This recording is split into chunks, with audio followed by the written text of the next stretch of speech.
powerful voice throughout this entire process. Texas Senator Ted Cruz is with us. Senator, good to see you. I applaud your colleagues. I applaud you the entire time. I'm a little bewildered why we have to wait till Wednesday, to be honest, but I guess we now know what will happen by then. Well, Sean, that's exactly right. I think the last 24 hours were pivotal. For all intents and purposes, this impeachment process is over. The vote we had today not to extend the trial, not to have yet more additional witnesses. We already had 18 witnesses testify in the House. We've seen thousands of pages of documents that the House managers and the White House defense lawyers have focused on. And throughout all of it, the House managers never proved their case. And so their strategy, as you know, was just a Hail Mary. If they haven't proven their case, their only hope was bring additional witnesses, drag it out weeks or months, and go on a fishing expedition, hope that somebody said something that would give them some basis for impeachment because they haven't proven it. And this was a vote. 4 Republicans were right on the edge, and today, holding 51 in the majority to say we're done, we've got enough, this is over.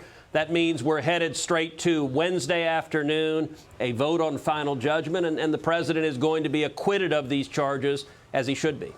And you had, I know now, the congenital liar. You had Jerry Nadler. They kept repeating, we have so proven our case beyond any reasonable doubt.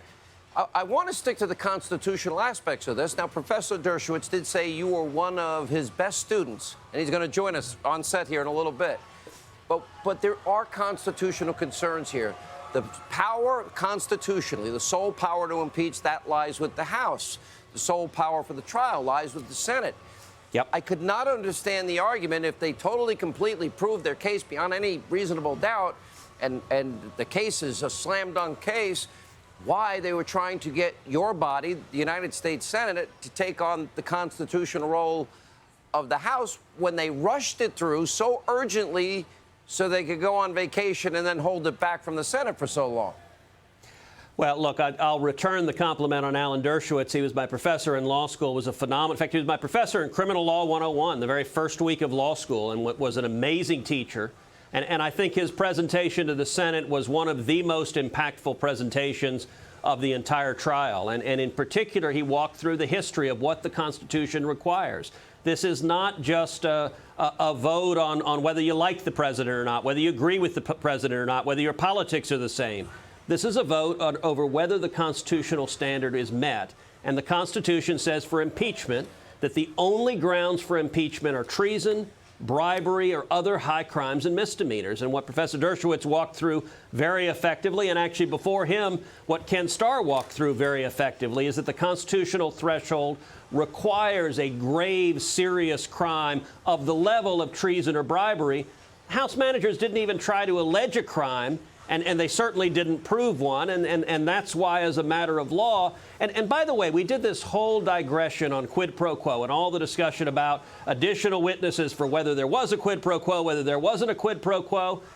As a matter of law, it didn't matter. It was a side diversion. That was one of the things we clarified during the questioning period that I think was really critical to getting the 4 votes to end, to not have additional witnesses, is that we asked, actually Lindsey Graham and I together wrote the question asking, even if you assume for sake of argument that there was a quid pro quo, does that change the legal analysis? Is this a high crime or misdemeanor? And the president's lawyers answered exactly right, that even if there were a quid pro quo, you got disputed testimony on that, it doesn't matter, because the president has the authority to investigate corruption, and there was more than sufficient evidence of potential corruption with Burisma and the Bidens for the president to ask for an investigation on it.